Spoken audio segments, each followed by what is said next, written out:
What's up, YouTube world? It's your boy J Dub, the number one comment on YouTube. And I'm back with another review. Today, I will be reviewing Married at First Sight. This is season 14 and episode 11.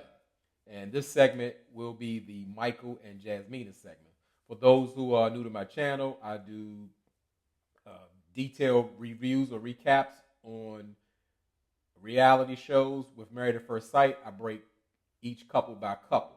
Now, again, for those who don't know, familiar with my channel, I don't ask for the likes. I don't ask for the subscriptions, but I do ask. I do ask for those comments. I need y'all to get down in those comments.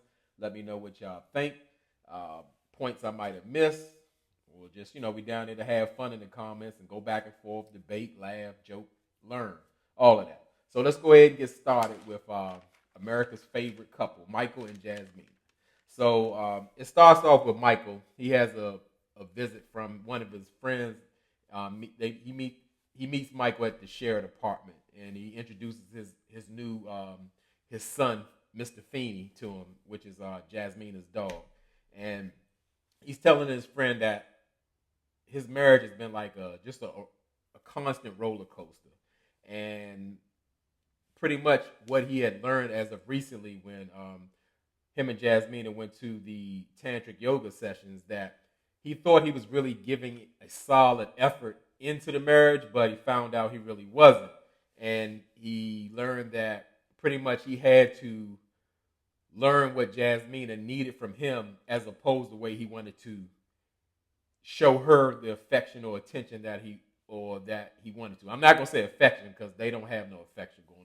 I'm going to say the attention. It's sort of like a love language. When you accept or gravitate towards a certain way of being loved, you may think the other person wants the same, which is totally false. That's why love languages are really that important. If you haven't learned them and you're in a relationship, you need to get into that, because you could be doing everything you think in the world to love that person the right way, and they're not receiving nothing. It's a waste of time. So that's why you need to know it.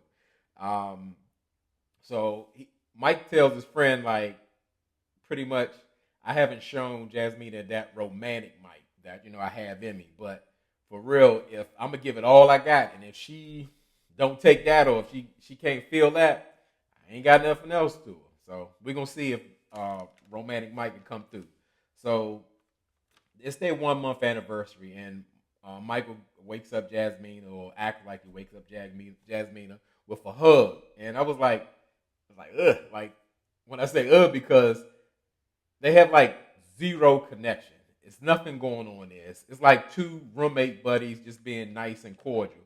So he wakes her up and brings her out to the this little spread he got for her. He put out some anniversary fruit and donuts, and even some Married at First Sight champagne with orange juice, so they can make mimosas. And from what I got, Jasmina was kind of like taken aback, like, "Oh, this is so sweet. You did this for me." If you look at the bottle of champagne, it's got production written all over it. But okay, we're gonna go with it. Michael set all this wonderful, beautiful spread of donuts and fruit and Married at First Sight champagne. Okay, let's go with it. So, in their little gift packet that Michael set up, they went over their photo album of their wedding, and they're reminiscing, and pretty much they both feel like that's the kind of place that they need to get back to, because they both say they had like an initial connection or spark. Everything felt good on the day of the wedding, so they're trying to get back to that. And Jasmine she's in a better flow or attitude. I don't know if it's the yoga or she's just touched by the setup that Michael's done, having her reminisce over the marriage. And in that assignment pack of what they have their vows, they have the pictures, and they have to rewrite their assignment. Rewrite their vows for their current marriage, or what's going on since it's been a month. And so Michael has, as he said, he was going to turn up romantic Mike, and he's taking Jasmine out to dinner. He actually takes her to the same hotel that they were married in. So it was a little romantic dinner set up for two, with the flowers and rose petals and all that going on. And what Mike was saying, he wanted to recreate the scene of the day they got married, and they're going to have their vow renewal since they wrote their new vows, and they were going to have dinner, and they were actually going to do the first dance all over again. So I thought it was a good idea, and throughout it all, Jasmina seemed like she was open to it, or she liked what she saw. So they they pretty much they gave their vows over, and Jasmina gave her vows, which was pretty much the same to me from the last one. A bunch of high expectations that she's never going to actually follow. So Michael's vows were really about like giving more effort, because he always have to give some more, because he's always feel like he's lacking, or what he well that's what it's coming off. The effort seems like low, or it's not even coming through. So he's going to give 110%. I hate that saying 110%, because it's only 100%, but that's a little pet peeve of mine. And I'm still not sold. I'm just not. Like, I know they're trying. It looks like they're getting a little connection, but I just don't really see it for them. And they're dancing. They seem to have like a really good time. And even Jasmina, she spent little Michael around. I said that's what happened when your husband's shorter than you. But I thought it was funny, and I could kind of see that the light bulb has gone off in Michael's head. He's kind of saying like, "Hey, I got this opportunity in front of me," so he needs to get those excuses out of his head of saying like, "Oh, I'm trying to be vulnerable, and I want to do this, and I plan to do that, and I just need you." So he's all in, and he's ready to go. So that tantric yoga really works, because they always offer tantric yoga throughout seasons to try to get the couples who are really not connecting. So so far it seems to be working. And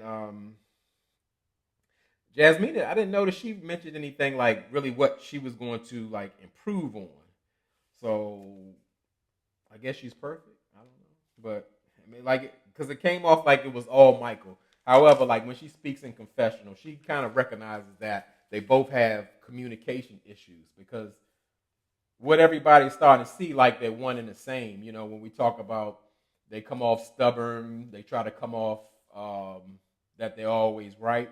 And I even mentioned like on my last video that I see the shared pain in their lives. Again, Michael has uh, tragedy through death throughout his family. Jasmina pretty much has her family that has abandoned her. So it's not quite the same as death, but it affects them the same.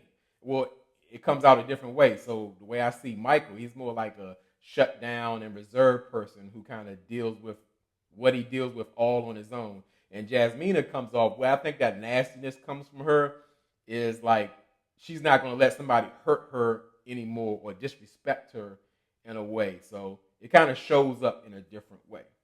So they do a group date. All the couples go out, and they take a little sprinter bus, and they have a sit down dinner. Everybody like dressed up pretty decently. That's what I'll say. And Michael and Jasmine didn't really, I would say, contribute a whole lot more so to the dinner. I would say what really kind of stuck out is that when Katina and Olajuwon was getting into it, Jasmina kind of tried to speak up for Katina and pretty much saying that, speaking on the situation, because I haven't done the Katina Olajuwon video, so I don't really want to get into it. But other than that, they didn't really have nothing going on too much. So, but we see like in the next video, it gets really, it goes left, because that's why I said it's really not. I wasn't sold with them, and now they're talking the total opposite. They were like so hopeful and thinking that they could actually make it, or they something that they can build on. And the next episode, it don't look like that so much. So as far as Michael and Jasmine, that's all I really got. They didn't really bring it or have nothing on. So that's where pretty much I got to end it. And as I say, I appreciate all the support. I ask y'all to continue to keep rocking with me, and get down to those comments. Let me know. It went really short, so fill in some blanks for me, or something we can go off, because that's pretty much all I had with Jasmine and Michael. Usually I have more. So, as I always say, Y'all could be anywhere in this YouTube world, but you're here with me. I really appreciate it, and I really mean it.